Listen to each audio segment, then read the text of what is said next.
Hello guys, welcome back to my channel, and for today's video is i-share ko sa inyo ang legit agency ko papunta dito sa Hong Kong. Ang agency ko papunta dito sa Hong Kong ay King's Manpower. Located siya sa Taft Avenue, Malate, Manila. If sasakay kayo ng LRT, baba kayo sa Quirino Station. So una, maraming nagtatanong sa akin, may bayad ba? May placement fee ba? May bayad ba yung OWA? Ang sagot po ay wala.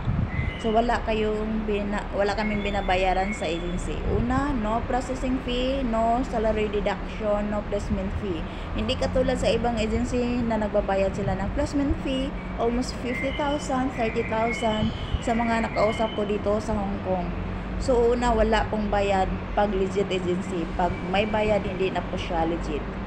So para ma-make sure na legit agency yung pinupuntahan nyo, yung ina-applyan nyo, search nyo lang sa DMW. Doon nyo makikita yung mga legit agency papunta dito sa Hong Kong or sa ibang bansa.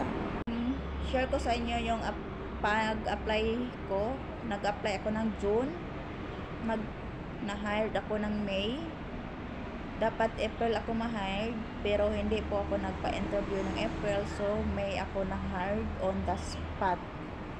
And then, after ko ma-hired is nagpidos ako sa bahay lang online.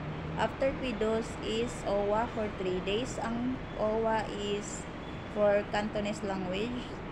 So yung pinag-aralan namin sa OWA is counting numbers in Cantonese, days in Cantonese, months, basic greetings. So yun. After OWA is nag-refreshment kami ng 2 days.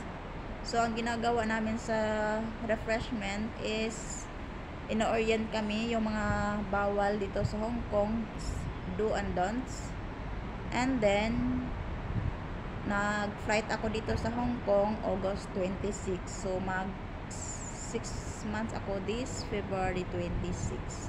So, that's all for today. Please subscribe to my channel and click the notification bell below for more videos and comments to my channel. Thank you for watching and have a good day. Bye bye.